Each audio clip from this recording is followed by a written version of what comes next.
Olá, boa noite a todos, a todas. É mais uma vez uma alegria estar aqui com vocês nessa live, com outras pessoas muito especiais, né? Na nossa live anterior, nós estávamos com o desembargador Dalla Vecchia, segundo vice-presidente aqui do TJ Paraná, e o Dr. Luiz Fernando Casagrande, nosso presidente da OAB Paraná.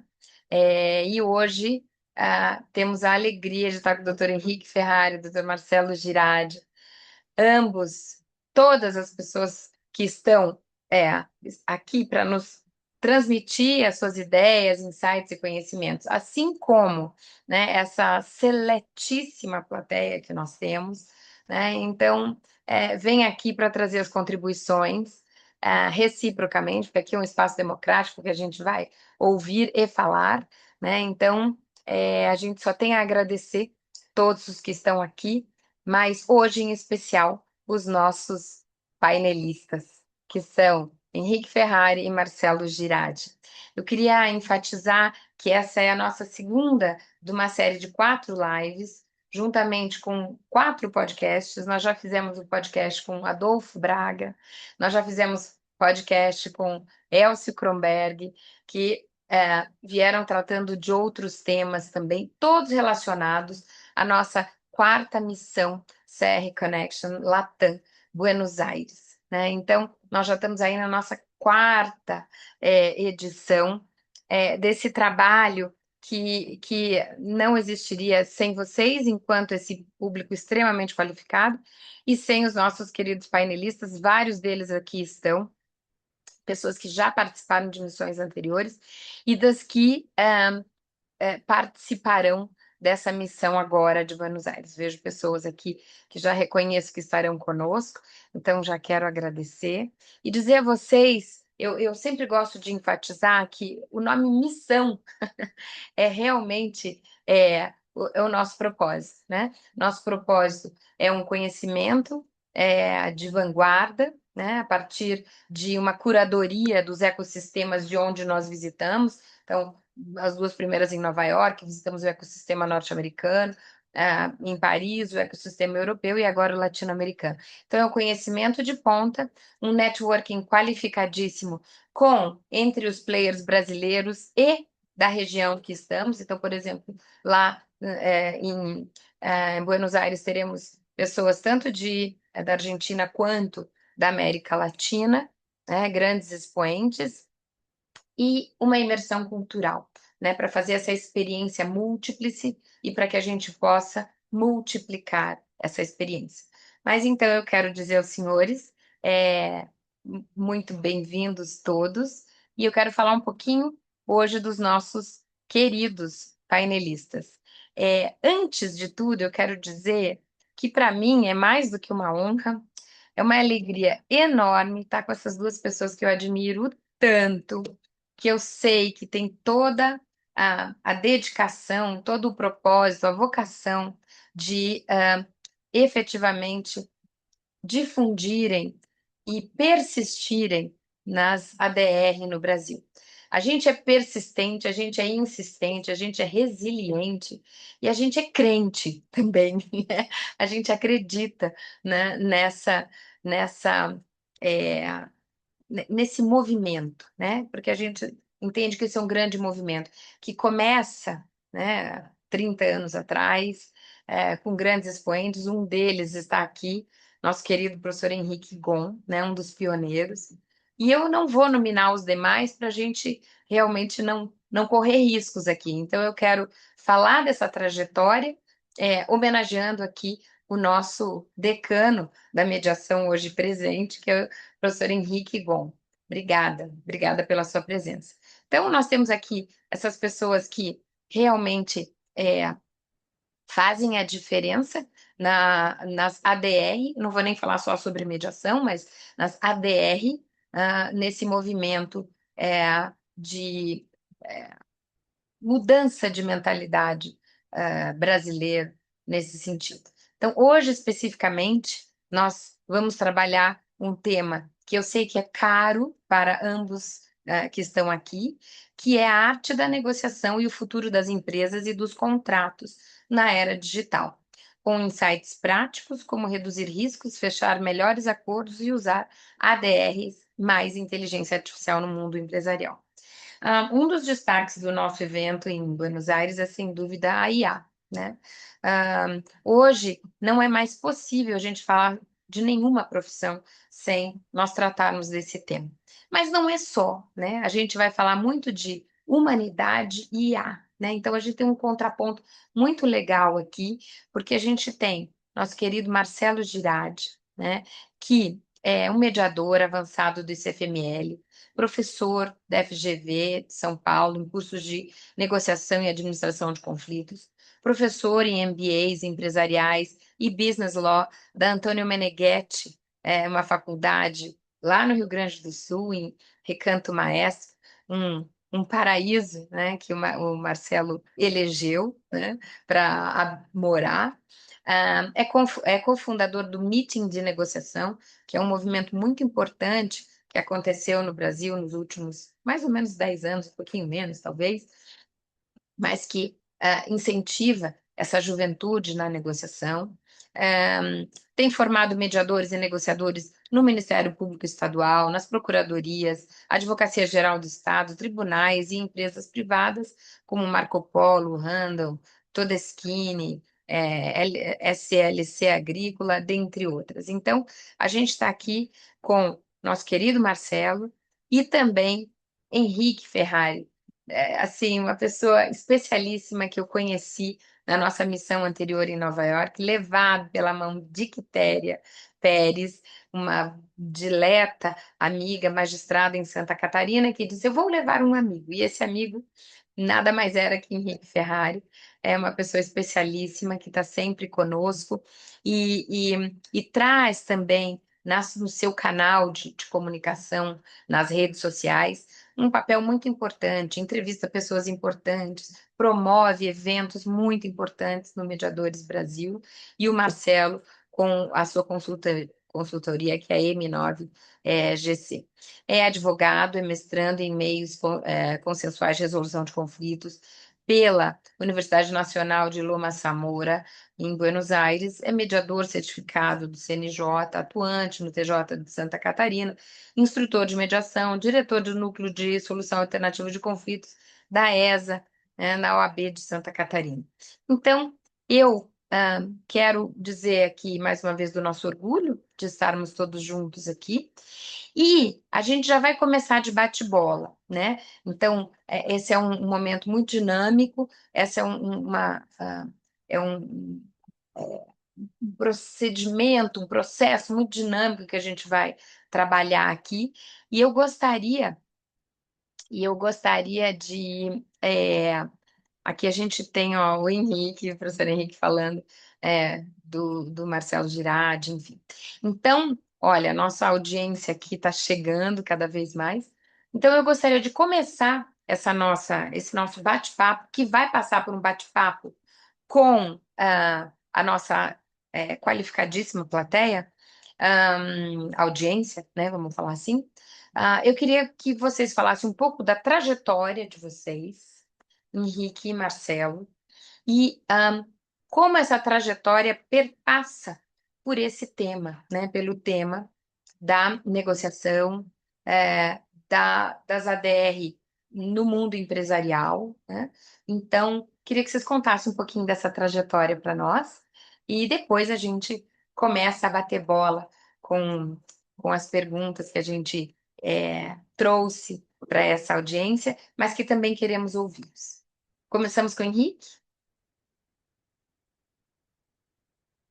Perfeito. Boa noite a todos e a todas. Feliz demais de estar aqui, Luciana. Obrigado por esse convite. Te reencontrar o amigo Marcelo, me deixa assim com o coração realmente transbordando aí nessa noite. Conversarmos sobre governança nas empresas, nesse momento de tanta tecnologia, nesse momento de IA, e sobre conflitos, é algo que realmente me move, né? Especialmente nesse recorte que talvez eu vá trazer aqui para vocês, com um pouquinho mais de profundidade, que são os meios alternativos os meios consensuais dentro das empresas. E eu falo isso porque entendo que no mundo empresarial, falarmos sobre cuidar dos conflitos com esses meios alternativos já me parece algo quase em desuso. Porque, para mim, o que nós antes falávamos como meios alternativos já amadureceu. E hoje estamos a falar de infraestrutura. Então, acho que essa é a palavra quando a gente pensa nos meios consensuais. E nesse panorama todo, refletirmos sobre como, dentro de tanta tecnologia, nós podemos e conseguiremos cuidar também do lado humano, me parece algo que a gente vai ter que aqui abordar. E a minha vida, para quem ainda não me conhece, ela vem do mundo empresarial. Durante 25 anos eu fiquei na gestão de empresas familiares de médio porte. Então, transitei no mundo empresarial e depois dessa jornada é que vim para o mundo do direito, mais especificamente para o mundo da mediação. Então, o mundo organizacional e o mundo do diálogo, para mim, eles se entrelaçam não apenas por eu acreditar no potencial dos meios consensuais, mas, sobretudo, por ter vivido dentro desse ambiente empresarial. Então, eu tenho certeza que vamos ter uma noite especial aqui, vamos bater um papo muito bacana. A interação, eu acho que, Luciana, realmente é algo importante para que a gente esteja sintonizado aí com o que faz sentido para o grupo. E eu, como disse, estou muito feliz, estou muito alegre de poder encontrá-los todos aqui. Então, que tenhamos aí, oxalá, uma grande noite. Assim será, né? Marcelo, querido. Obrigado, Luciana. Obrigado pelo convite. É sempre uma alegria estar participando dos seus projetos. Você sabe que eu sou seu fã de carteirinha, né, e impulsionador, mora aí para poder que você tenha vida longa e próspera em todas as suas atividades, porque todo mundo ganha com isso.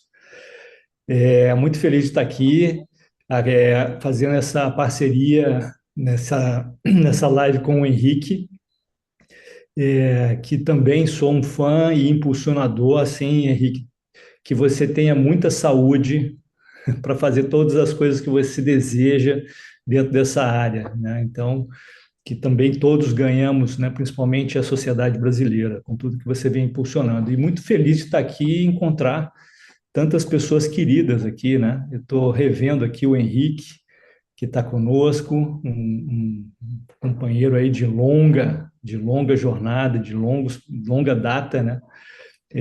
Eu vi aqui a Miriam, que estava aqui também, o Vitalínio, o André, tantas pessoas, a Ana Esteves, do Rio, né, e pessoas assim que eu tenho uma grande admiração e outros que eu estou conhecendo aqui agora. Eu, hoje eu estou no mundo privado, empresarial, mas eu venho do Tribunal de Justiça do Distrito Federal, onde eu fiquei 21 anos, e desses 21, nos últimos 15, eu ajudei a impulsionar os projetos de mediação na área de família e na área civil. Foi interessante porque eu sempre fui uma pessoa lá dentro de projetos, né? Sempre ajudei o tribunal a organizar projetos, o planejamento estratégico do tribunal, a primeira versão organizada, como deve ser profissionalmente, fui eu que ajudei a montar. Então eles olhavam para mim e falavam: põe na mão do Marcelo aí que esse projeto sai. E uma hora apareceu um projeto desse de mediação, eu não conhecia, para falar a verdade, e eu comecei a ter que me inteirar e entender o que que era, e acabei treinando os primeiros, me formei em treinando os primeiros mediadores lá do Tribunal de Justiça do Distrito Federal, os primeiros supervisores e instrutores, e assim foi. E depois a gente ajudou o CNJ a impulsionar isso no Brasil inteiro, com os cursos, com os livros, com os métodos, etc. Então, eu também ajudava nesse aspecto, o Ministério da Justiça, a Escola Nacional de Mediação e Conciliação. Mas eu posso confessar para vocês que a mediação, para mim, depois, assim, principalmente quando eu estava começando a entender melhor para impulsionar esse projeto, eu comecei a perceber que eu fazia o consumo próprio para mim, né? Servia para a minha vida, para os meus projetos. Quanto mais eu entendia de mediação e negociação, mais eu percebia que eu conseguia abrir caminhos, resolver situações, fazer convergências de vários interesses e necessidades para as coisas funcionarem e os resultados aparecerem. Então, aquilo funcionava para mim, eu tinha muito gosto, e ainda tenho muito, que é o que me impulsiona, de ajudar outras pessoas a também fazerem isso, né? Abrirem seus caminhos, conseguirem resolver suas situações, avançarem nos seus projetos, resolverem seus conflitos e assim por diante. Então, em 2014, eu saio do tribunal, monto uma empresa chamada M9GC na área de treinamento e consultoria em resolução de conflitos. Hoje eu chamo a M9GC de gestão inteligente das relações, que é o que eu gosto de fazer, de trabalhar, porque eu acho que esse é um guarda-chuva maior, né?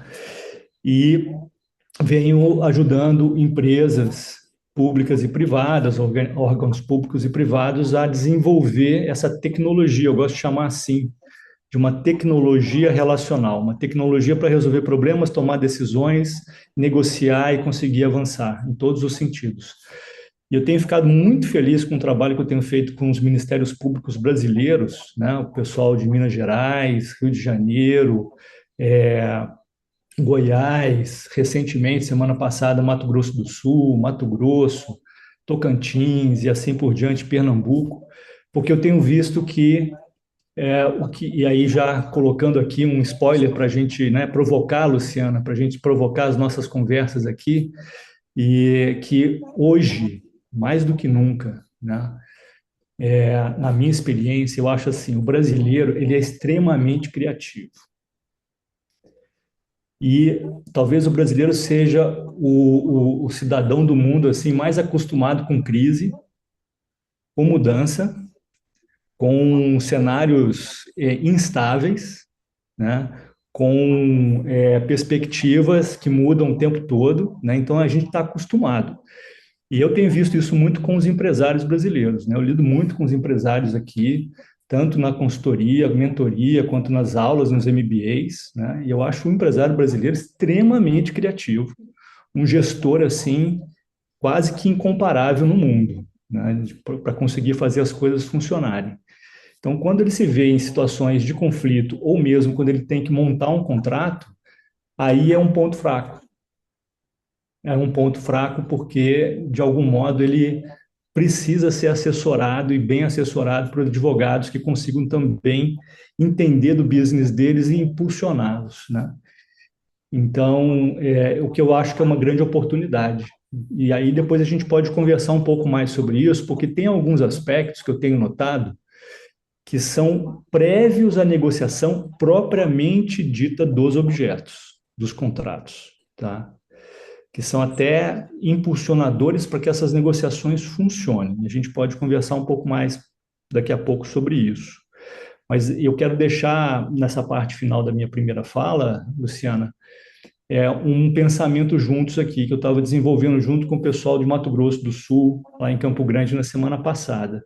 Fala-se tanto em inteligência artificial aplicada, obviamente, dentro das nossas áreas aqui, mas o que eu acho que está fazendo muita diferença, obviamente, que usando também a inteligência artificial, é a nossa inteligência negocial, né? Como é que a gente desenvolve a nossa inteligência negocial? Hoje, no cenário que a gente tem mundial, e principalmente no cenário brasileiro, mais do que nunca esse tipo de inteligência é o que está fazendo diferença em termos de vantagem competitiva em todas as áreas. Seja para os empresários, seja para os órgãos públicos, seja para os advogados que estão ali assessorando, né, os seus clientes nos seus projetos, nas suas ambições, nas suas empresas e assim por diante. Então, quero deixar essa pequena provocação aqui, em que medida que nós, de fato, estamos investindo na nossa inteligência negocial e qual é o impacto disso hoje no mundo moderno. Legal, obrigada, Marcela. Eu vou pegar teu gancho. Semana passada eu estava em Foz do Iguaçu, num evento da OAB Federal, e o tema era prerrogativas e IA, né?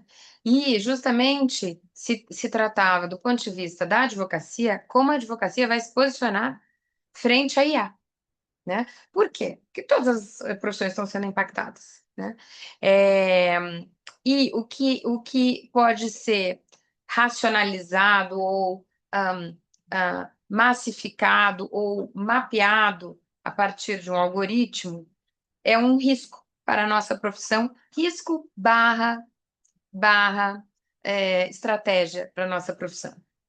Mas aí, quando você pega esse gancho, né, da inteligência negocial, para além da inteligência artificial, eu venho já aqui trazer, então, um tema que a gente ia tratar, né, Henrique? A gente tem esse tema na pauta, na agulha, né, que quando a tecnologia acelera decisões e os meios consensuais ganham espaço como infraestrutura de negócios, o que muda na prática das empresas.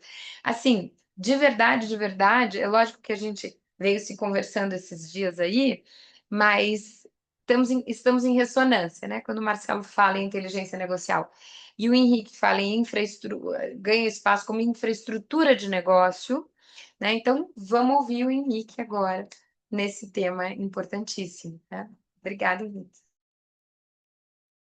Olha, meus caros, eu acho que é impossível, né? E vejo que algumas pessoas que estão aqui talvez são da mesma geração que a minha, ou talvez são de gerações mais novas, mas eu acho que para começarmos a falar de velocidade, que é o que nós estamos hoje imbuídos, porque vivemos num ritmo muito acelerado no que tange aí, especialmente ao mundo empresarial.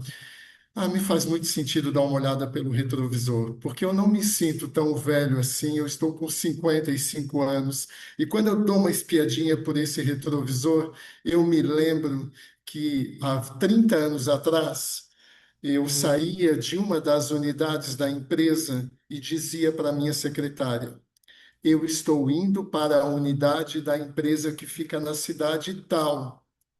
Se tiver algum recado urgente, você a avise que quando eu chegar lá eu resolverei. Porque há 30 anos atrás, por óbvio, não tínhamos nem sequer ainda os celulares. E aí, eu penso que é importante a gente olhar, porque a gente tem uma noção hoje, talvez apenas do que está acontecendo, mas é importante a gente entender que esse processo todo aconteceu num fragmento de tempo, porque estamos a falar apenas de 30 anos. E aí, quando eu olho hoje para frente, eu vejo esse presente, eu digo, gente, hoje, enquanto gestores, estamos conectados dentro do carro ou dentro do avião, tomando decisões o tempo todo e ficamos em pânico se perdemos o sinal por 15 minutos, porque esses 15 minutos pode significar a perda de contratos, a perda de relacionamentos. Então, veja que nós estamos num contexto de uma aceleração muito grande. E por óbvio que se nós olharmos aí um pouco à frente e pensarmos no que tivemos nesses 30 anos e o que teremos daqui 30 anos, é um exercício de futurologia que eu acredito que dificilmente conseguiremos aqui dar. Eu, pelo menos, não me arriscaria a dizer aonde estaremos daqui a 30 anos. Então, é fato, né? É fato que a velocidade está aí, nós estamos imersos nela, e dentro desse contexto de velocidade, sobretudo da inteligência artificial, eu vejo que a adaptação das organizações ela vem acontecendo dentro de, eu diria, três camadas principais. E aí, meus colegas e meus caros, eu diria que uma dessas camadas é como as decisões são tomadas. Isso foi obviamente, muito afetado. Então, como que se dá hoje a gestão? Como que se dá hoje a governança dentro de uma organização? Qual é a velocidade hoje necessária para o gestor na sua tomada de decisões? Uma outra camada que eu vejo que vem sendo muito alterada é no que tange a como contratamos. Porque os contratos deixaram de ser aquele lugar rígido, aquilo que era quase monumental. E hoje os contratos são organismos vivos. Os contratos exigem da gestão adaptações o tempo todo. Vejam, estamos aí diante de um contexto de guerra do Golfo. Quantos contratos estão sendo diretamente afetados nesse momento por uma guerra? que precisarão ser adequados diante do cenário atual. Cenário esse que muda todos os dias. Então, penso que nós precisamos olhar nessa segunda camada esses contratos como realmente um organismo vivo. E a terceira camada é como nós resolvemos os conflitos. Eu penso que hoje nós temos uma expansão de portfólio. O empresariado, hoje, o gestor, ele precisa se socorrer, precisa lançar mão de uma série de possibilidades que ele tem. Obviamente, a inteligência artificial é uma delas, como uma fonte de apoio. Mas mais do que como uma fonte de apoio para resolver os conflitos, como uma fonte de apoio para prevenir conflitos.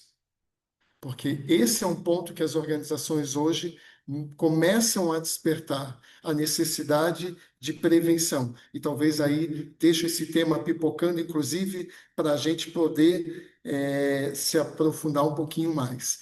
E aí, quando eu trago para o meu ponto de trabalho, o meu ponto de estudo, que é a mediação, eu vejo como a IA chega para alterar o contexto da mediação. Eu costumo, inclusive, trazer essa ideia de que até a chegada da IA nós tínhamos três partes na mediação, Luciana. Tínhamos os mediandos, tínhamos os advogados e tínhamos o mediador. E eu vejo que a IA chega como essa quarta parte, a fazer a dar todo esse suporte de informações, de redação do próprio termo, da própria ata daquele encontro. Então, quer dizer, hoje a IA está dentro da mediação, ela não tem mais, não temos mais como deixá-la à parte desse contexto. Então, eu acredito que tanto o mundo da mediação quanto o mundo empresarial, como o mundo no todo, não tem mais como negar esse novo tempo. Ah, mas o Henrique é um empresário que viveu o mundo empresarial durante esses 30 anos. Sim, mas vejo hoje a empresa familiar, que tivemos a sucessão, que hoje tem na gestão a minha irmã, e que está hoje utilizando a inteligência artificial para toda a sua tomada de decisão, para todos os processos da própria empresa. Então, é uma realidade, ela está aí, e eu penso que não é uma questão de negar, é uma questão de nós.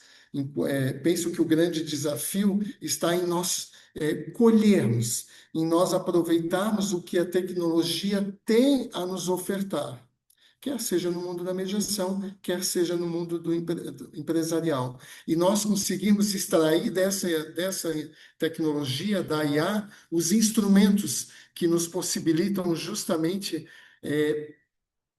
eu vou até ser forte aqui, permanecer, sobreviver dentro desse novo contexto. Porque a negativa dessa tecnologia pode nos levar, inclusive, ao comprometimento do próprio negócio. E depois, quando talvez eu fizer um recorte aqui sobre a tecnologia dentro das empresas familiares e o conflito que nós temos geracionais com a chegada de todo esse aparato, talvez isso fique, inclusive, um pouco mais claro para nós. E aí, quando eu vejo nesse mundo empresarial, que acompanho aí a questão ainda muito de perto da empresa familiar, quando eu vejo esse novo momento das organizações se cercando de todo esse aparato tecnológico para ser mais assertivo na tomada de decisões, eu vejo um outro desafio que me parece bem importante. Como trazer todo esse aparato dentro da organização sem esquecer o lado humano, sem esquecer que a empresa continua sendo feita de pessoas e que elas precisam coexistir dentro dessa organização, dentro de toda essa tecnologia.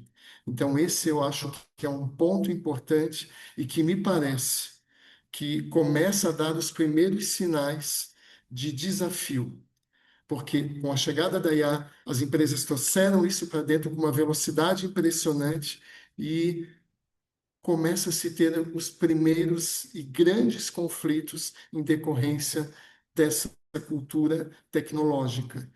Me causou, inclusive, surpresa quando comecei a ser chamado no ano passado para mediar os primeiros conflitos organizacionais decorrentes do uso da IA. Isso foi algo que me chamou muito a atenção. Então, pessoas que estavam tendo problema na organização em função disso. Então, de novo, o desafio é esse ponto, é encontrarmos esse ponto de equilíbrio entre o tecnológico, que não pode mais ser negado, nem não trazido, e o cuidado com o humano. Gostaria Legal. aí de repassar para a Luciana, para não me Super. alongar muito aqui nessa primeira abordagem, por favor.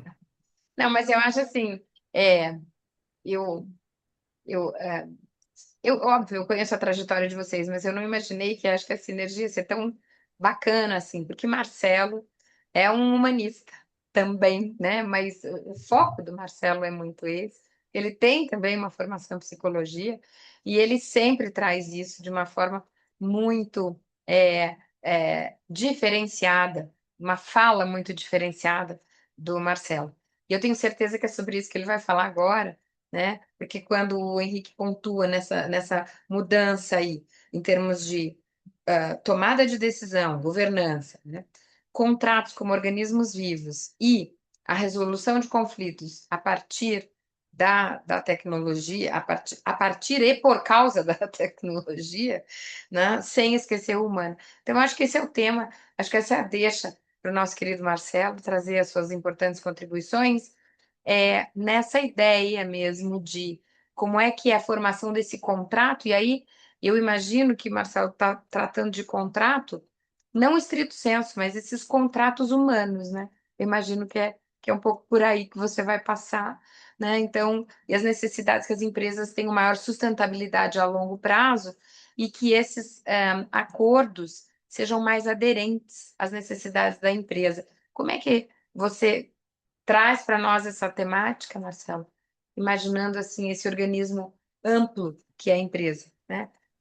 Em termos de contratos externos, contratos formais, mas também contratos relacionais, eu imagino. Eu gostei dessa expressão aí, contratos relacionais, contratos humanos. Henrique, de que mês que você é, o teu aniversário? Porque eu também estou com 55, hein? Ah, pois então. Você está em qual mês?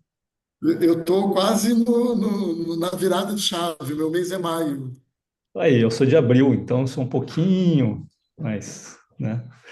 É, a Luciana e todo mundo aqui, eu estava ouvindo vocês aqui, ouvindo o Henrique também, e eu me lembrei que estava falando dos empresários, né, da questão do empresariado brasileiro, que tem muita criatividade, e a gente estava ouvindo aqui no ano passado, eu faço parte de uma formação empresarial de liderança,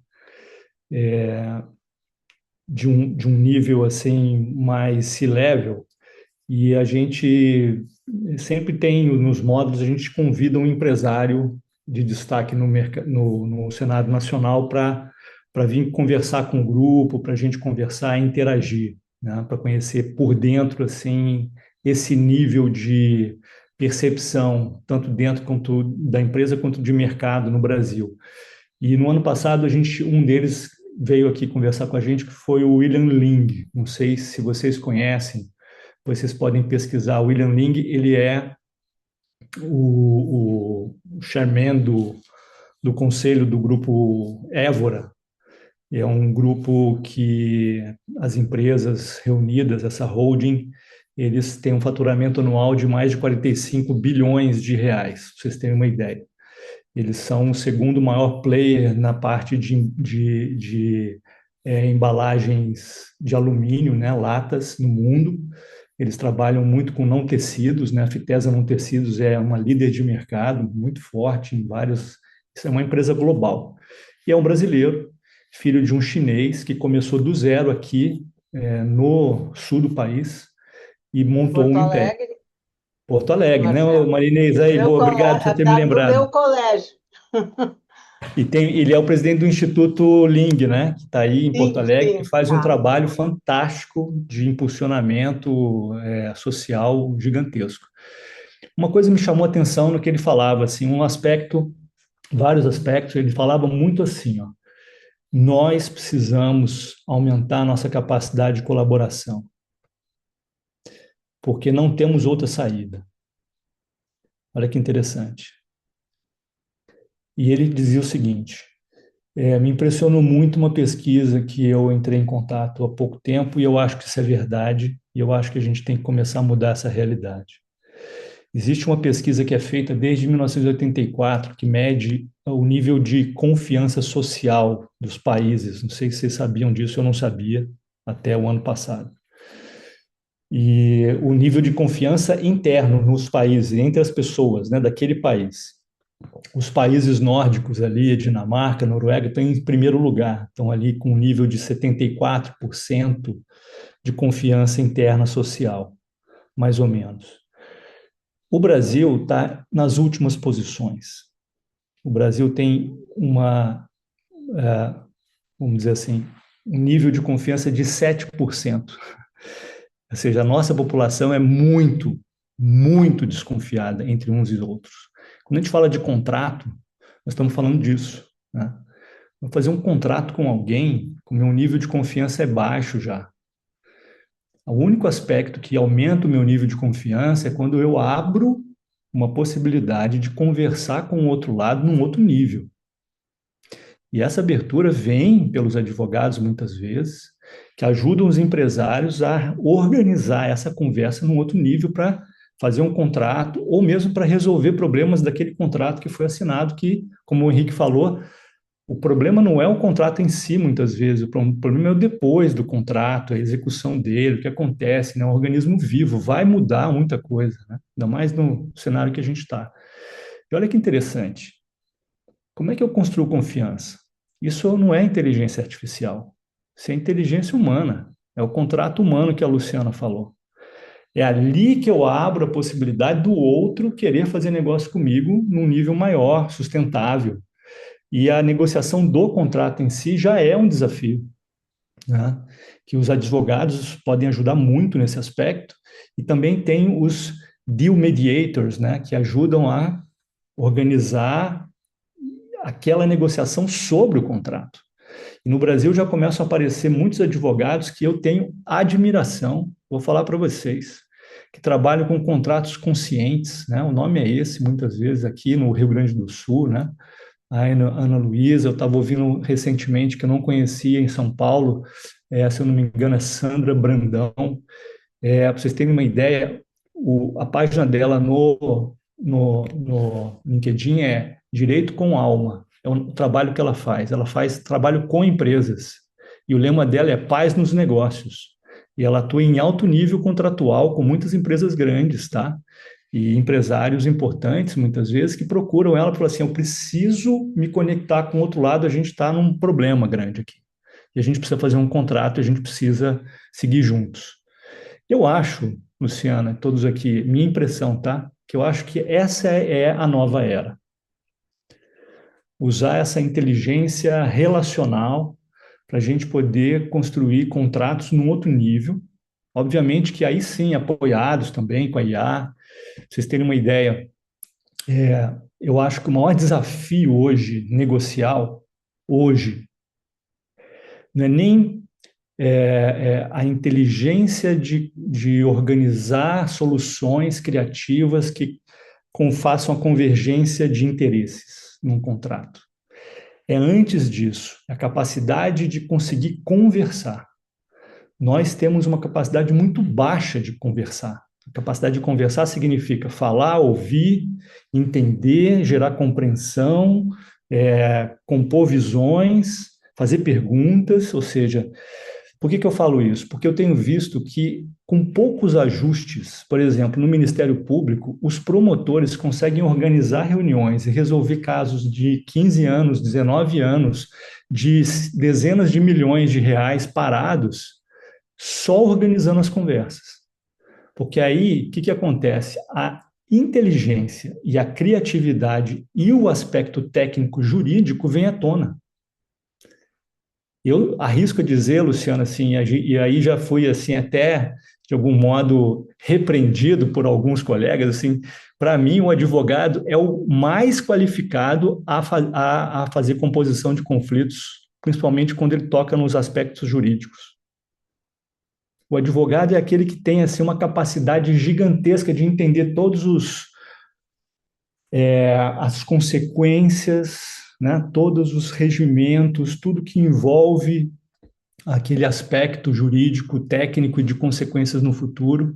Quando ele acrescenta a habilidade negocial, ele fica imbatível praticamente, porque ele olha para os problemas e fala: vamos solucionar. Tem jeito, tem como fazer, mas ele também começa a saber conversar, né? Então, eu arrisco a dizer que nós estamos num momento de virada. O Henrique falou num aspecto muito interessante que é a substituição, né? A gente tem que tomar muito cuidado porque a gente corre o risco de ser substituído muito rápido. Se a gente olhar, o mundo jurídico é um dos mundos mais ameaçados pela IA, né? Os sistemas especialistas, hoje os agentes é, de inteligência artificial estão substituindo, e eu para finalizar, eu li um artigo essa semana que me chamou muita atenção, quem escreveu, que é um colunista da Forbes também, ele falou assim: vocês estão olhando para as profissões e falando, né, que tem o risco de assumir as profissões, esqueçam, o que a inteligência artificial está fazendo, ela está substituindo as atividades que compõem uma profissão, obviamente, né? Mas ela está começando a substituir passo a passo, desmontando uma profissão. Então, 60% da atividade de um advogado já começa a ser ameaçada. 70%, o que sobra? Fernanda Guerra, né, Marinês, também no Rio de Janeiro, que é uma das maiores expoentes desse tipo de trabalho. O que sobra que a IA não consegue substituir? Essa inteligência relacional de construção de confiança, de comunicação num nível produtivo e que funciona para as pessoas chegarem nas melhores soluções e comporem contratos e resolverem problemas, tomarem decisões em conjunto sustentavelmente. Porque confiança, quando se estabelece no mercado, por exemplo, ela é um redutor de complexidade e ela abre caminho para você continuar fazendo negócios e avançar. Quebrou a confiança, não tem IA no mundo que vai ajudar a recuperar, né? Então, eu coloco essas provocações aqui, né? É a minha experiência, tá? Eu acho que a gente que se comunica mal e dá pouca atenção à confiança, sendo os dois aspectos que são as portas de entrada para os contratos funcionarem e avançarem. Legal, Marcelo, né? As coisas vão aqui se compondo, né? Essa orquestra vai se compondo. Esse estudo sobre o nível de confiança e prosperidade, né?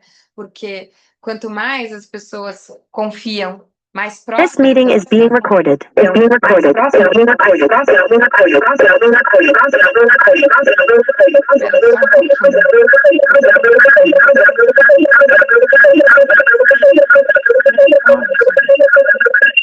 Acho que é o da Otília.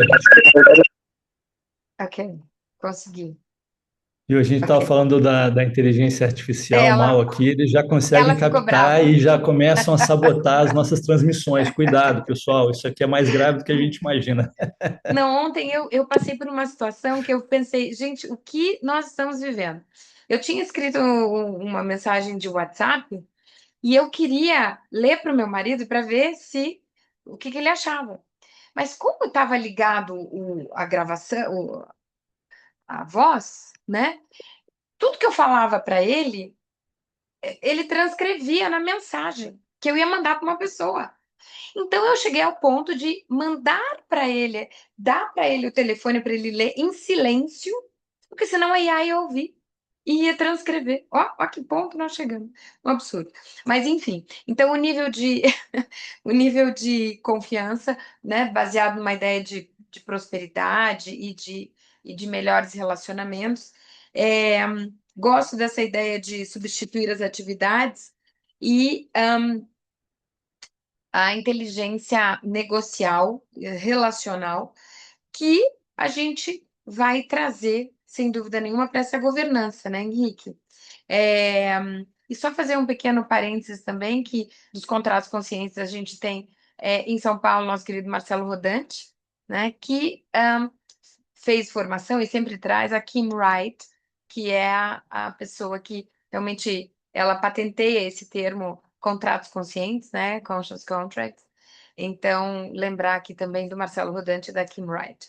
É, então, Henrique, fala para nós aí na tua experiência da família empresária, que na verdade, 94, mais ou menos por aí, né? 94% das empresas são familiares. Então, no fim, a gente retorna para o começo, que é a célula máter, né? A família.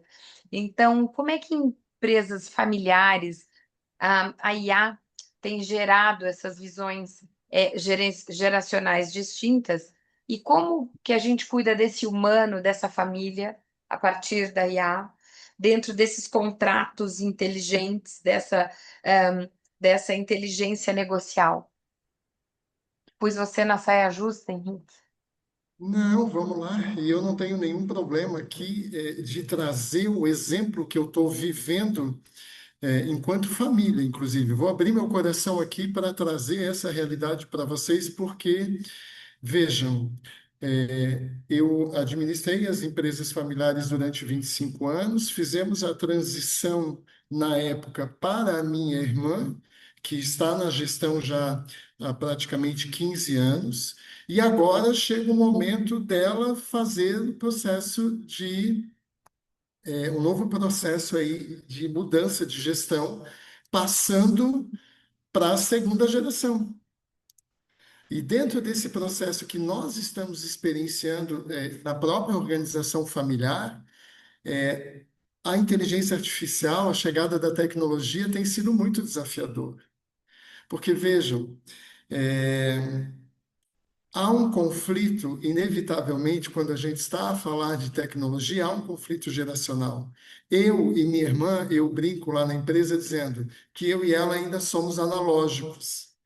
E aí, a segunda geração que agora está assumindo, que no caso, inclusive, é o meu filho, ele é totalmente tecnológico. Então, é natural que, nesse momento, haja ali visões muito distintas sobre o uso da tecnologia, processos que precisam ser ajustados dentro dessa tecnologia. Então, essa geração mais jovem, eu percebo que elas veem a IA como uma grande aliada, e uma aliada que vem para agilizar processos, para inovar, para escalar os negócios. Então, eu vejo, por exemplo, fala deles dizendo: nossa, mas se nós aplicarmos a IA aqui, nós temos condições de aumentar a produtividade em X%. A empresa tem N escritórios. Será que nós precisamos de todos esses escritórios físicos? Nós podemos substituir isso tudo por um ambiente virtual. Essa é uma realidade que eu vejo acontecer debaixo dos meus olhos. E aí, vem, né, eu, as minhas irmãs, que já somos de uma outra geração, e de alguma forma há ali um olhar ainda de ameaça nessa tecnologia toda, porque a gente não vivencia essa tecnologia na intensidade que eles o fazem. E, por vezes, inclusive, a IA sendo vista como uma própria ameaça a essa cultura da família dentro da empresa. Então, tem ali, por vezes, numa escuta que a gente já fez, um medo de perda do legado, uma certa ansiedade com esse desconhecido. Como que é a empresa ter sido uma empresa de atendimento presencial e ela agora se tornar uma empresa de atendimento no ambiente virtual? São questionamentos, são demandas que a gente vai experienciando ali no dia a dia. E eu vejo que, nesse contexto, a mediação entra justamente para cuidar daquilo que falávamos aqui, que o Marcelo trouxe, é esse cuidar do humano. E veja, Marcelo, eu concordo muito contigo, a advocacia talvez seja uma das áreas mais atingidas pela IA. Eu percebo nós no escritório, diminuímos já pela metade o número de advogados. Estamos a reduzir sensivelmente o tamanho da estrutura física, porque não há mais necessidade de cada advogado ter 3 assessores, como chegamos a ter. Hoje, com um assessor e a IA, estamos muito bem servidos e se caminha, inclusive, já no sentido de talvez, inclusive, substituir o último assessor que cada um de nós tem. Então, é um novo momento, é um novo fazer na advocacia. E eu acho que esse ponto que nós temos nesse sentido de perceber como a nossa profissão de advogado está sendo atingida pela IA, deve servir também para nós, advogados, nos atentarmos como estamos a lidar com os nossos clientes, sobretudo aqueles que trabalham no mundo empresarial. Porque eu ainda vejo, e isso me assustou muito quando recentemente fui palestrar numa cidade para um grupo de empresários, que os empresários ainda não tinham sido devidamente informados, vou assim dizer, pelo seu corpo jurídico, sendo esse corpo jurídico interno ou externo, independentemente, sobre possibilidades outras para essas organizações, esses empresários lidarem com os conflitos da própria empresa, achando que ainda o judiciário era a única alternativa. Então, quando eu chego lá e digo para eles, olha, empresário, não, nós temos aí toda uma situação, inclusive, de possibilidade de criarmos cláusulas escalonadas, aonde vamos ter aí primeiro uma negociação preventiva. Então, se há alguma dúvida numa cláusula contratual, podemos chamar uma negociação para que possamos abordar essa cláusula e as diversas interpretações que temos. Se isso não der certo, podemos chamar numa segunda escala a mediação com um mediador especializado na área de vocês, para que ele traga aí todo o seu aparato para a gente tentar resolver essa contenda. Se ainda assim não for possível, nós podemos pensar eventualmente num parecer de 3 profissionais, um de cada parte e um outro escolhido em consenso, para que a gente tenha aí um parecer técnico, tudo bem, não vinculante, mas que pode alicerçar vocês a uma tomada de decisão. Estamos a falar, logicamente, do dispute board. Se essas 3 possibilidades ainda assim não trouxerem a resolução, podemos chamar a arbitragem, e aí o empresariado se assusta e pasmem, meus caros. Passei os 2 dias seguintes, Marcelo, atendendo advogados, colegas dessa cidade, que quase me colocaram no lugar de persona não grata daquele lugar, porque eu tinha trazido uma situação para o empresariado estava ligando para os seus jurídicos e dizendo: que é isso? Que você nunca me disse sobre essas possibilidades todas. Eu estou com demandas aí, esperando há 4, 5, 10 anos dentro do Poder Judiciário, eu não tenho mais esse tempo de espera. Porque diante de uma situação hoje, eu preciso resolver com uma urgência, porque senão a minha linha de produção para. Então, eu coloco aqui, sim, Marcelo, concordo contigo, meu amigo, que tem muitos advogados que já estão tendo esse olhar, estão se lapidando, estão trazendo todas essas possibilidades para as relações que mantém com o mundo empresarial, só que a advocacia precisa evoluir. Nós temos ainda muito advogado entendendo que o processo é o caminho, porque continuam sendo formados para esse lugar. Infelizmente, a formação jurídica, e aí são vários pontos que a gente poderia abordar, não vou me alongar, mas a formação jurídica continua sendo predominantemente para o processo judicial.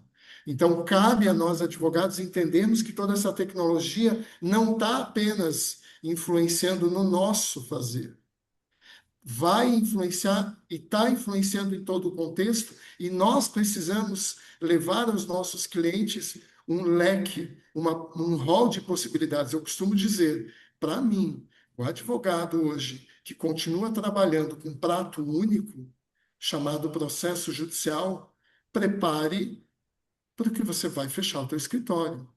Você hoje tem que ter um cardápio de opções para o seu cliente. E dentro desse cardápio de opções, você precisa, obviamente, poder estar preparado para conversar com o teu cliente e fazer a tomada de decisão de qual portas vão ser abertas com ele, porque senão corre o risco de acontecer o que me aconteceu, por exemplo, quando fui chamado para mediar um caso no litoral catarinense, onde, terminado o percurso da mediação, o, o empresário olha para o advogado e diz: Bom, meu caro, eu precisei bater na mesa para você entender que não era do processo judicial que eu precisava, porque você não checou comigo quanto de recurso tempo eu tinha para esperar por uma decisão. Porque os contratos que eu tenho com esses clientes significam recursos, são apartamentos que eu vendi. E eu vendo apartamentos para receber o dinheiro para construir outros apartamentos. E eu não tenho 10 anos para esperar dentro do Poder Judiciário por essa solução. Então, de agora para frente, se você quiser continuar sendo meu advogado, você coloca no contrato entre eu e você que todo e qualquer conflito que eu te levar, antes de judicializar, nós vamos utilizar os meios consensuais para tentar resolvê-lo. Essa não pode ser uma chamada do cliente. Essa precisa ser uma expertise do próprio advogado a entender que nós estamos a viver novos tempos. E fico Ah, feliz que, embora essa mudança esteja lenta, ela está acontecendo, mas ela precisa ser acelerada por parte da advocacia. até porque, né, Henrique, se a gente for pensar em só endereçamento para o judiciário, a gente vai estar já sequestrado pela IA, né? Marcelo, querido, quero deixar você também fazer o seu recado aqui, para que a gente possa abrir para perguntas também, né? Então, quero que você faça esse contraponto aí com o nosso querido Henrique, para a gente abrir para as pessoas fazerem perguntas, porque eu tenho certeza que eles estão querendo Uhum. falar com vocês. Vamos lá. Eu acho que eu vou ser bem sucinto para a gente abrir para as perguntas logo e ouvindo essa parte final do que o Henrique trouxe, que são exemplos fantásticos. A gente conversa, a gente fala muito isso, né, Henrique? Assim, não digam que vocês não foram avisados, porque estão sendo avisados durante muito tempo, né? Assim, tem uma onda chegando, ela já está aí, na verdade, mas ela não, né, não é que ela chegou de repente. E aí, hoje em dia, é muito comum o pensamento, né? Você vai perder o seu emprego para IA. E as pessoas começaram a falar: não, você não vai perder o seu emprego para IA, você vai perder o seu emprego para alguém que usa IA. E aí, você falando isso, pode ficar como reflexão aqui, né? O advogado não vai perder os casos dele ou a fonte de recursos e de renda dele para a mediação. Ele vai perder para um advogado que conhece a mediação e que usa a mediação, que é o caso do seu cliente aí. Eu tenho um caso parecido de uma colega de São Paulo que falou exatamente isso, Henrique.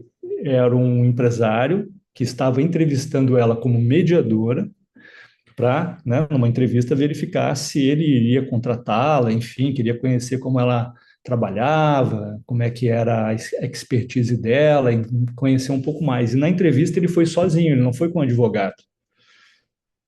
E ela perguntou, então, imagino que o senhor tem um advogado, e vejo que o senhor não veio com o seu advogado, me fala um pouco mais sobre isso. Ele falou, sim, eu não vim com meu advogado, porque antes de vir para cá eu destituí ele. Eu sou um empresário, o meu ramo é o business, não é os tribunais. Eu não tenho por lógica de trabalho, de mercado, ficar brigando com os meus parceiros comerciais. E ele não, eu só fiquei sabendo que eu poderia ter utilizado a mediação quando eu fui para o tribunal. E lá eles né, deram essa possibilidade, não fechamos lá, porque o meu caso é mais complexo, e eu vim trazer para o meio privado. E eu fiquei muito chateado com o meu advogado dele não ter me dado essa possibilidade, nem conversado comigo sobre esse aspecto.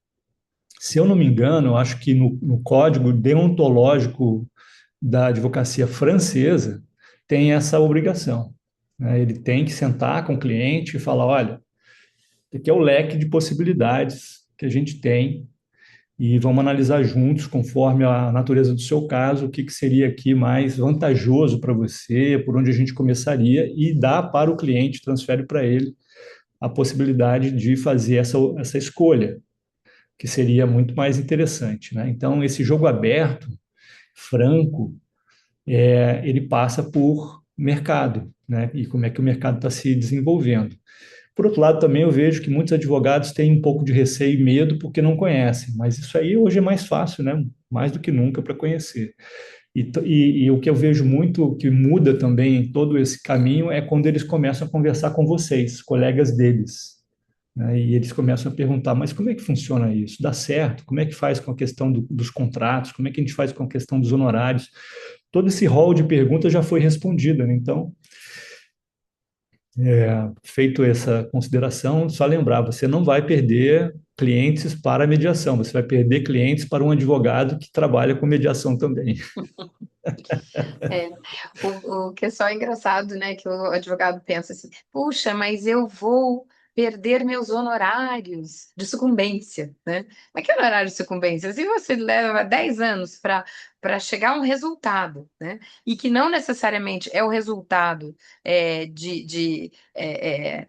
financeiro, né? Porque você Já nunca sabe. sucumbiu, custo de Então, oportunidade já foi. exato, que lógica que você está esperando lá na frente, amigão. Mas eu vou parar de falar e quero ouvir vocês. Por favor, fiquem à vontade de fazer essas intervenções aqui com os nossos diletos painelistas.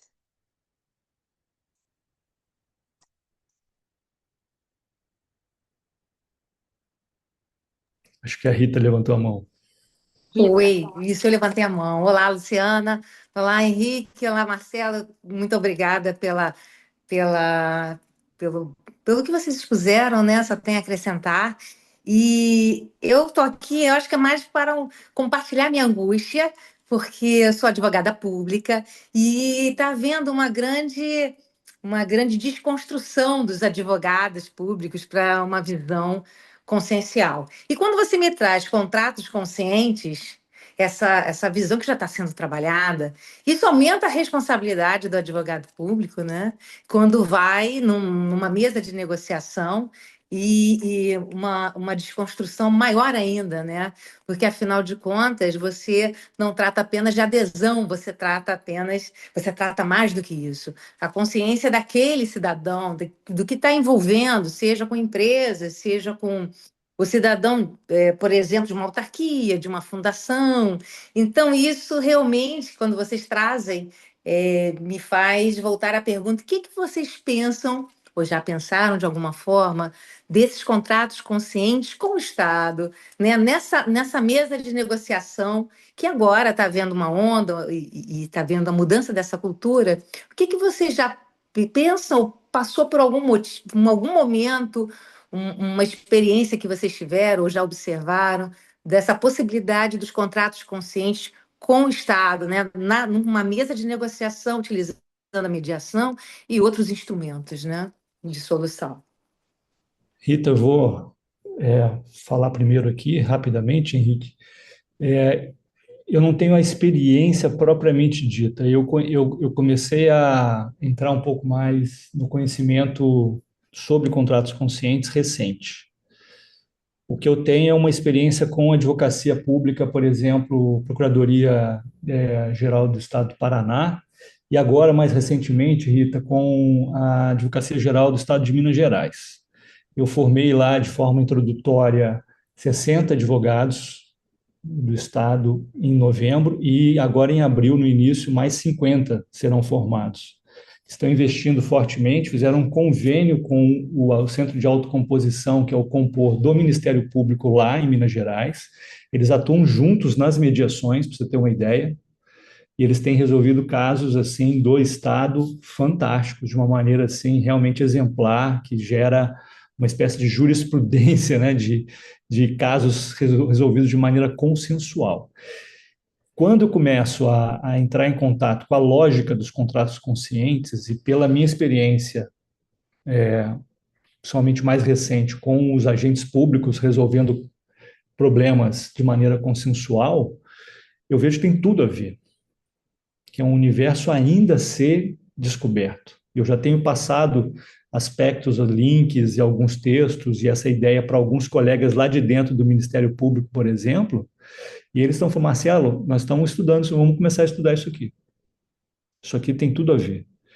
Eu provavelmente agora em abril, estando lá na AGE, vou conversar com eles também sobre isso e eu tenho certeza que, se já não conhecem e quando começam a querer conhecer, tem tudo a ver, porque quando a gente fala de advocacia geral, né, do Estado, advogado público, a gente fala de Ministério Público, são agentes que fazem intersecções de solução. Isso eu posso dizer para vocês.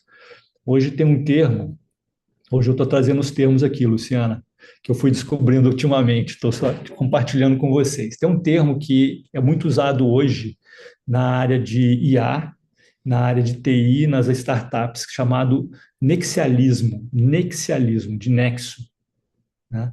Então, tem profissionais hoje que já estão sendo eu sei porque eu Uau! contratei uma recente, Luciana, para fazer um trabalho para mim num produto que eu tenho aqui, e o empresário que era meu amigo falou: Marcelo, pode ir tranquilo, porque essa mulher resolve tudo. Ela é o que se chama hoje de nexialista. É um profissional nexialista. Ele reúne é, pessoas, recursos, tecnologia, ele faz a convergência de tudo e ajuda as coisas a serem impulsionadas, Rita. Eu falei, isso aqui é o que o Ministério Público faz.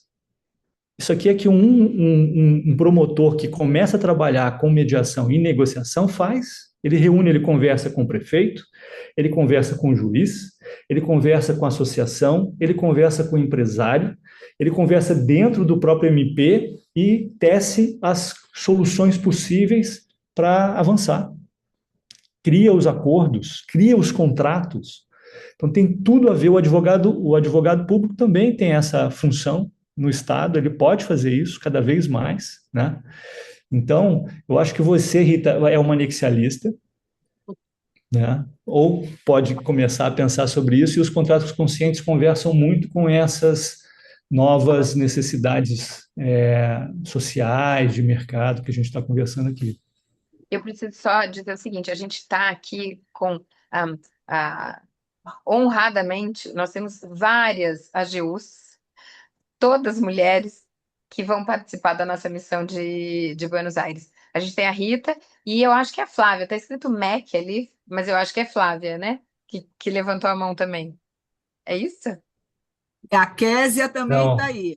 Quem que Késia, levantou a Sim, mão a ali? Está Flávia, a escrito Mac. Luciana. Oi?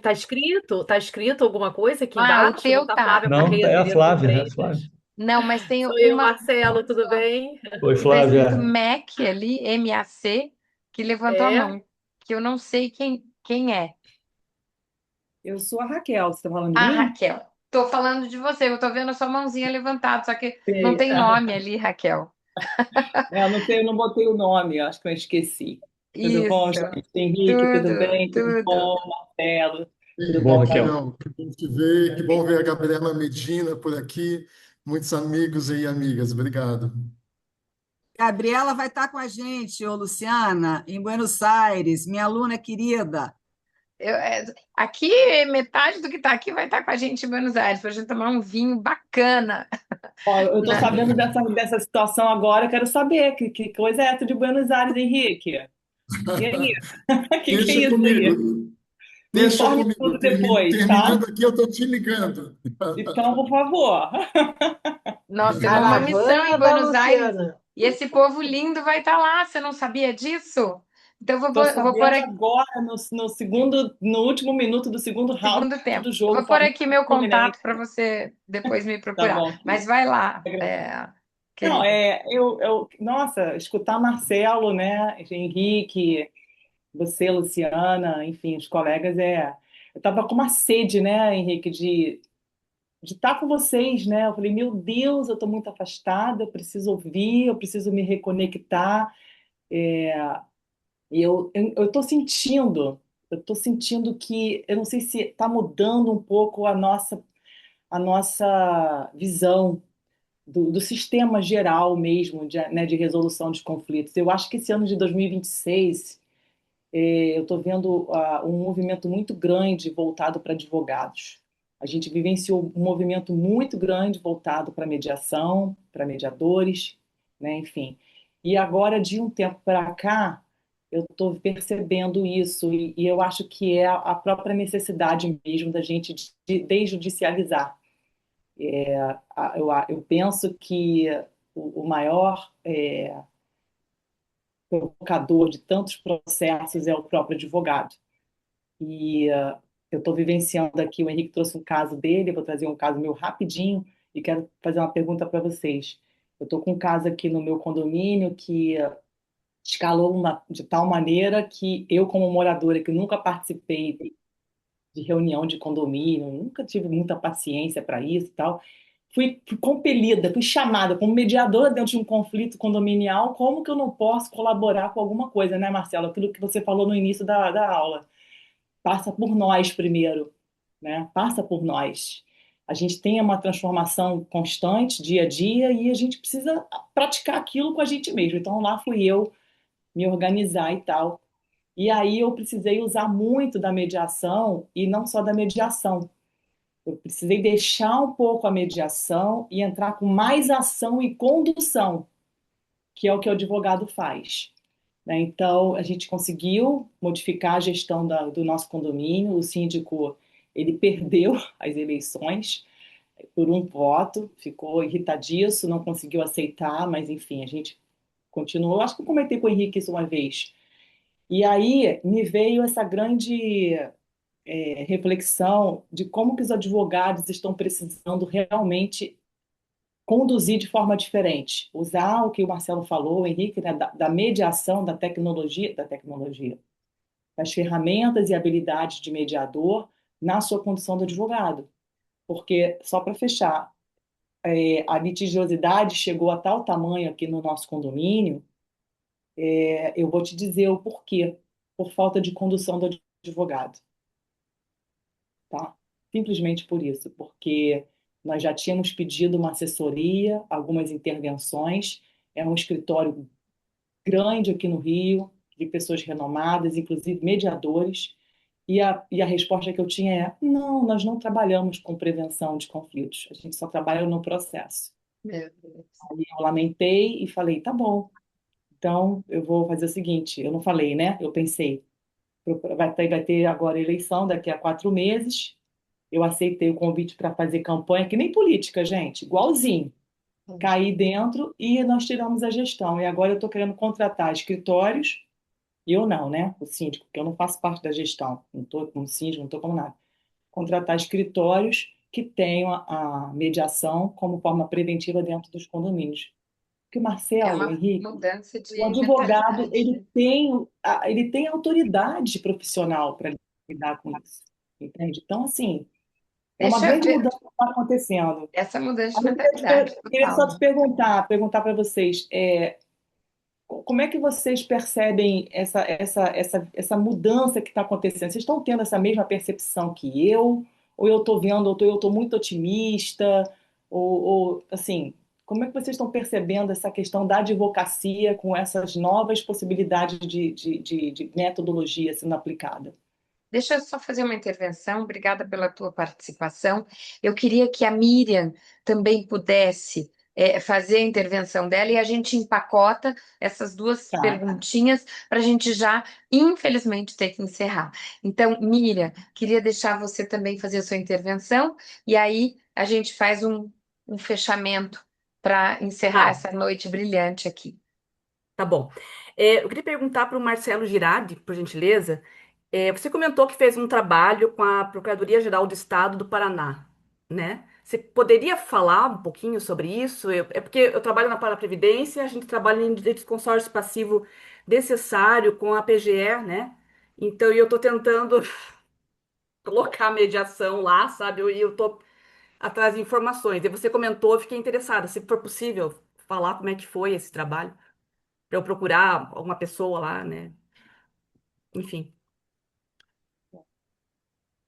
Então, aí eu acho que a gente faz esse fechamento entre Henrique e Marcelo. Marcelo faz aí também a sua fala para atender a Miriam. Quem de Pronto, vocês quer começar? vou ser o mais sucinto possível aqui, aí passo para o Marcelo, até para ele poder responder também a pergunta específica aí da Miriam. Bom, Raquel, me direcionando mais a você e o que a gente vinha comentando sobre os contratos conscientes, né? Sim, eu acho que nós estamos num momento muito importante no mundo do direito. Acho e penso, acredito que muito desse momento tem essas duas grandes influências, a chegada da IA e essa crise no judiciário, onde a gente, enquanto advogado hoje, tem uma loteria pela frente, porque está tudo muito complexo dentro do ambiente do Poder Judiciário, então não conseguimos mais ter nem segurança jurídica. Imagina segurança para dizer ao nosso cliente o melhor caminho, como sendo o processo judicial. Eu penso que temos uma possibilidade de uma mudança, mas quando eu vejo a gente falar em contratos conscientes, eu amo esse tema, sou um apreciador desse tema, mas eu gosto de dar um passo para trás, porque não basta nós falarmos de contratos conscientes, meus caros. Nós precisamos entender que para contratos conscientes, nós precisamos ter uma sociedade mais consciente.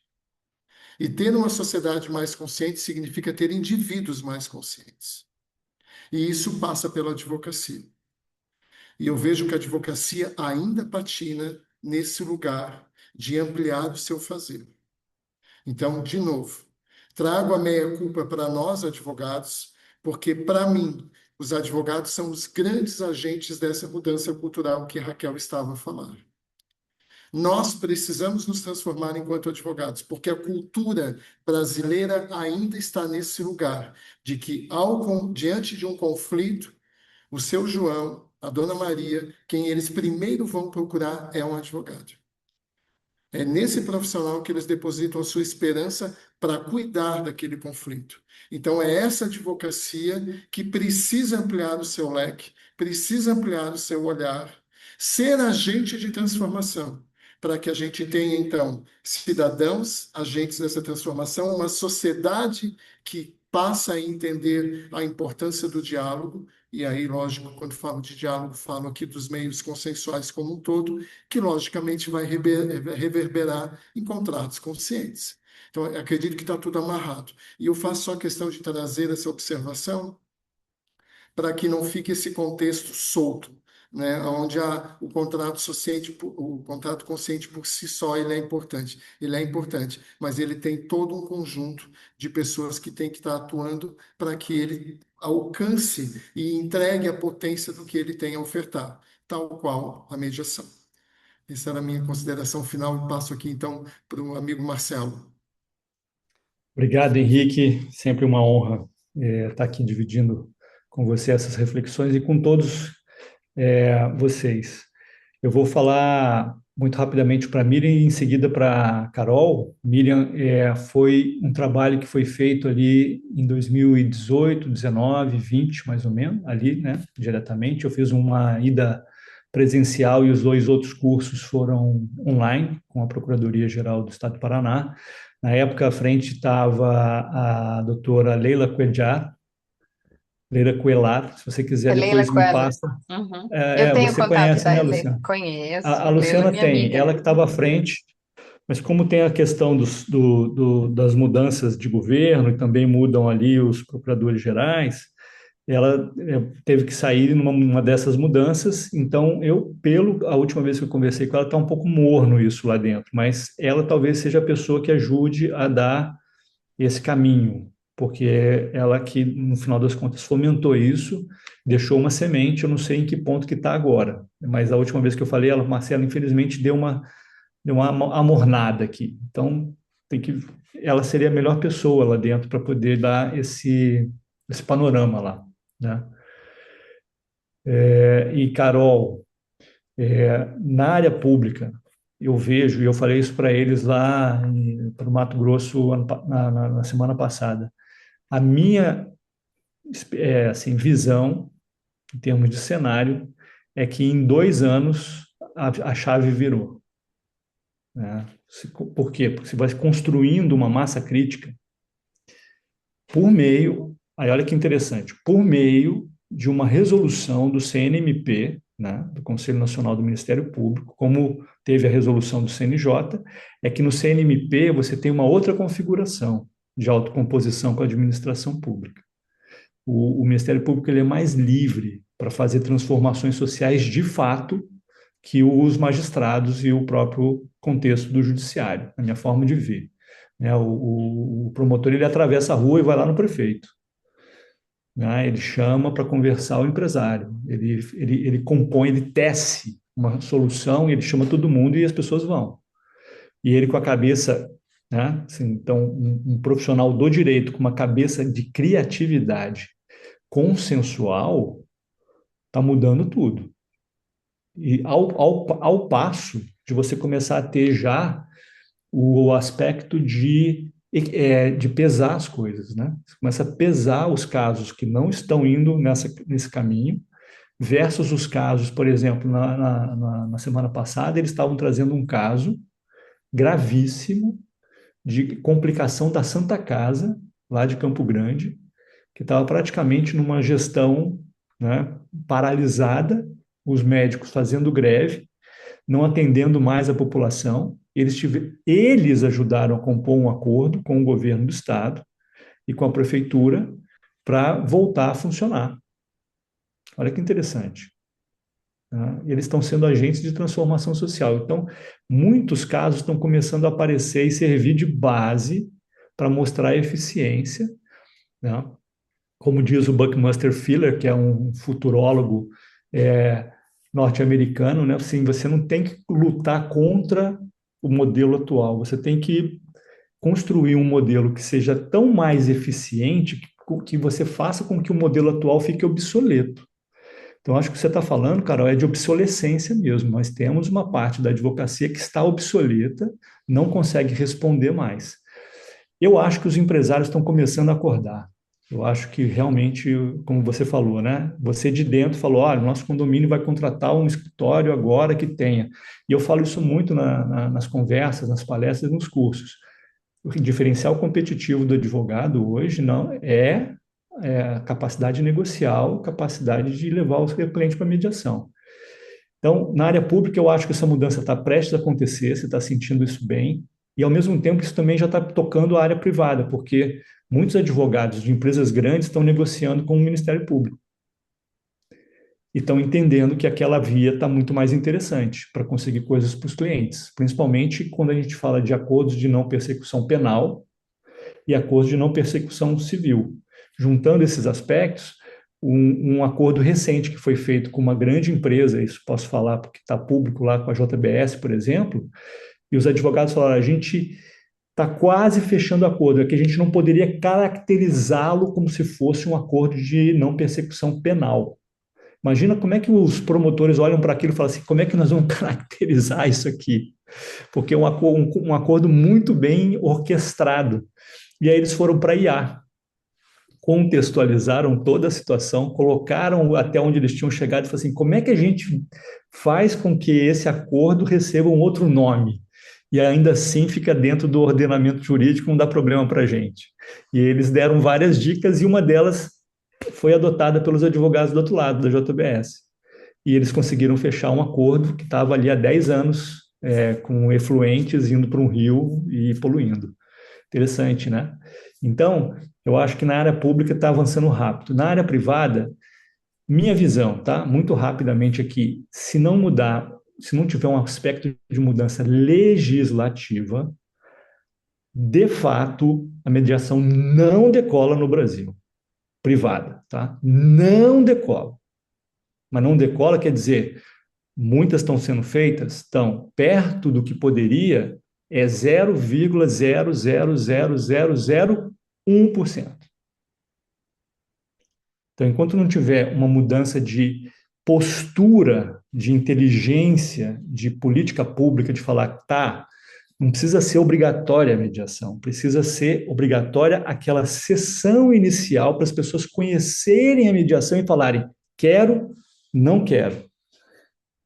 Então, isso é o que tem mudado lá fora. O mercado tem explodido nesses países, Inglaterra, Turquia, Grécia, Itália, vários lugares, que já fizeram a mudança legislativa necessária para ajudar a população a falar, passa por ali primeiro, e depois você me diz que você quer ficar ou não. Obviamente que isso é um assunto que tem muitas pontas para a gente conversar, mas estou dando a minha opinião muito rapidamente. Eu acho que o mercado não está morno da mediação no Brasil, privada, ele não está nem frio, tá?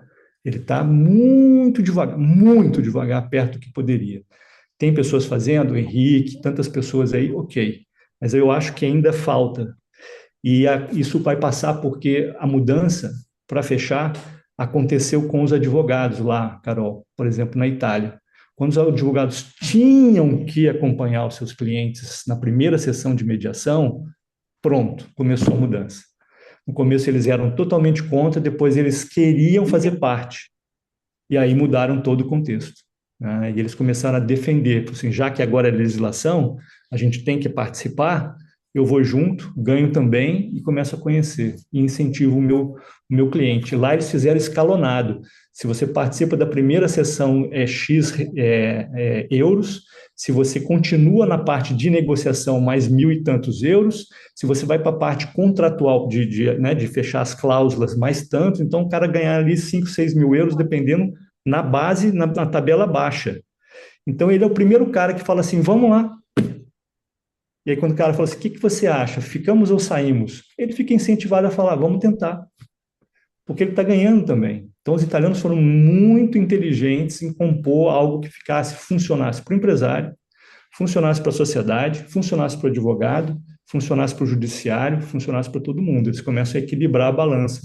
Eu acho que o Brasil teria a possibilidade de estudar melhor esses modelos e a gente trazer para cá, né? Estudar, pelo menos, falar, vamos ver. No nosso último encontro, a gente tocou nesse assunto, porque a gente estava com o desembargador Dalla Vecchia, né, que é o responsável pelas políticas aqui no Paraná, judiciais, né, sobre os NUPEMECs, e NUPEMEC paranaense, e o Luciano Casagrande, que é o nosso presidente de ordem. Eu acho que esse é um tema necessário, imprescindível, já está quase ficando extemporâneo, né? E quem sabe a gente possa trazer isso no nosso próximo encontro de live. Eu amo, né, falar sobre todos esses temas, em especial sobre o sistema de justiça. Eu sinto, por nós estarmos aqui chegando ao final desse encontro, que sempre podia ser mais, mas eu quero imensamente agradecer Henrique e Marcelo. Fizemos hoje uma noite memorável.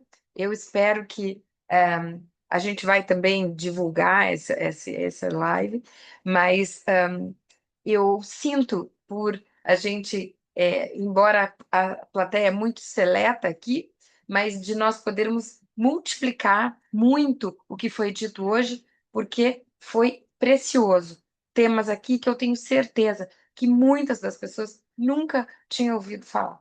Então, agradecer imensamente esses dois gigantes das ADR no Brasil e dizer que meu coração está com vocês e queremos tê-los em Buenos Aires. Estamos em conversação aí, né? O Henrique ainda não me deu o sim, o Marcelo está quase me dando um sim, ele disse que ia ver de novo a agenda dele. Então, a gente vai conversando sobre isso e eu quero deixar um grande beijo para todos e, em especial, um abração e um beijo para os meus queridos amigos Marcelo e Henrique. Tá certo? Agradecer a todos essa audiência seleta. Estamos aqui até essa hora, né? Grudados aqui ouvindo vocês dois. Então, um beijo bem grande. Fiquem todos com Deus. Uma boa noite a todos e até a nosso próximo podcast, a nossa próxima live. Beijo, Lu. Beijo grande Beijo. para vocês. Nossa, Tchau, pessoal, tchau. Abraço, beijo, Henrique. Luísa. Muito obrigada.